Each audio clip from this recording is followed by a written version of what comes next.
you get to the end of the season sometimes, and the kids are, they're working hard to recover. Each time that recovery becomes a tad bit more challenging. And so going into game one of the tournament without the full recovery, we felt like we could try to piece this game together. Peyton was pretty fresh coming off the weekend where he had not gotten overextended. We thought he could go maybe 2 or 3 innings like he has so many times out of the bullpen. And then from there, try to put together a plan and navigate their lineup. They're a very good hitting team.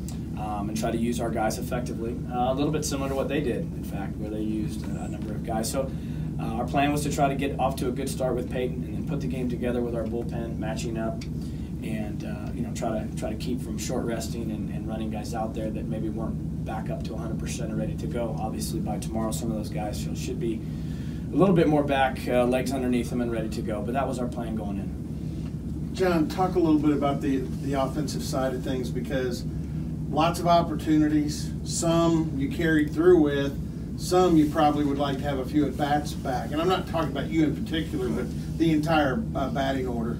Of course. I mean, we just wanted to give ourselves a chance, and we did that late. And, like Skip said, the kid made a good pitch. And, it just seemed like they were running good arms in, and we had a hard time getting into a groove. I mean, I guess they've been doing that as of late, going 5, 6, 7 guys out one night. And it can be tough at times when you're getting one at-bat off a guy, and then your next at-bat you see somebody else. But, that's not an excuse. We got to be better. We got to be more aggressive early in the game, and like you said, capitalize on those opportunities. We left way too many guys on base, and we just got to find a way to get those guys home. John, you want to just talk about the way you guys are able to battle back and kind of the mentality in the dugout throughout that?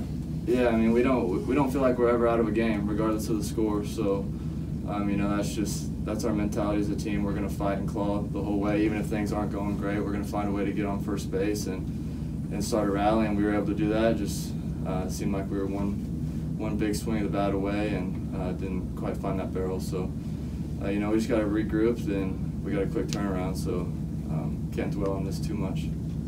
Josh, a couple of things.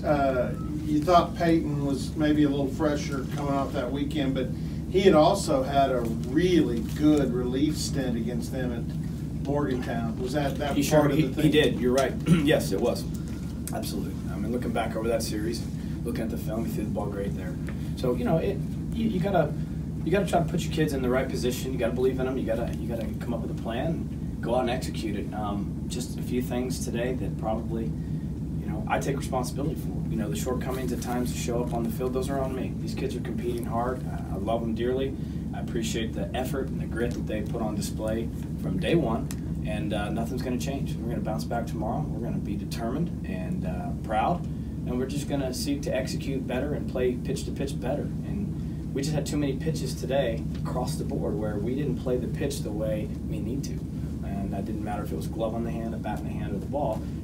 Championship baseball this time of year, we've been fortunate to play a lot of it. This kid's played a lot of it. He's got trips to the College World Series and regional championships and Big 12 tournament championships. When you're winning championships and playing at that level at the end of the year, the game is super clean. It is highly efficient, very, very high execution, and it's a different look. And that game today didn't have that type of look. It was more of a grudge match, really. It was kind of sloppy for both teams, and it was just a battle of will, to the very end. So that was the way the game was played out. Credit to them. They were a little better than we were, but we just got to execute the game. That's it. And sometimes you try a little too hard because you want to make something happen, and we got to find that happy medium of preparation and belief in ourselves and just go to work. Do you like playing quick tomorrow?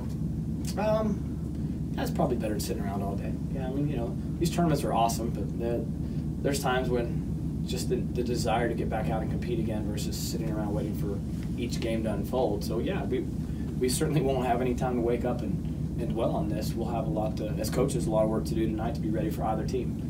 The kids can rest and get ready to play, and we'll show up ready to get after it. How do you go about trying to clean up the game just from one to the next? Is there something you can focus on? The games are so different. Really, as long as you have the ability mentally to move forward into tomorrow, you can play a clean game. It's that simple. And yet, if you don't have the mental strength to believe that tomorrow's a new day and you can control your thought process and your preparation, then you haven't reached that level of mental strength yet that you need to as a team or as a player. So our kids can do that, and it'll all begin when the first pitch is thrown on plate. And probably begins in the next 15 or 20 minutes as our kids process this game and put it aside. And what they think about tonight before they go to bed is they plant the proper seed in their minds about looking forward to playing. So we'll talk about that. We'll shoot them a text message or two, a reminder how good they are, and plant that seed tonight. So when we wake up tomorrow, we know what we're looking forward to doing. Josh, on a short turnaround, is it hard to prepare not knowing who you play tomorrow yet? Well, I guess in a positive, if you can find a positive, we just played Texas Tech a couple days ago. So, I mean, we saw plenty of them. So they're fresh on our minds. And then we'll get refreshed with TCU. We'll probably go back to the hotel and watch this game on one screen and watch some video on the other and do what you do this time of year, which is dive in, man. You just dive in. It's what tournament time's all about.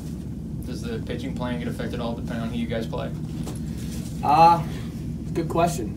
To sit down with Coach Walton on the bus and kind of see what his thoughts are on that. But we're definitely going to try to line up our best bullets available, no matter who it is. But as far as who would start, we'll see how Carson's feeling and put a plan together off of that.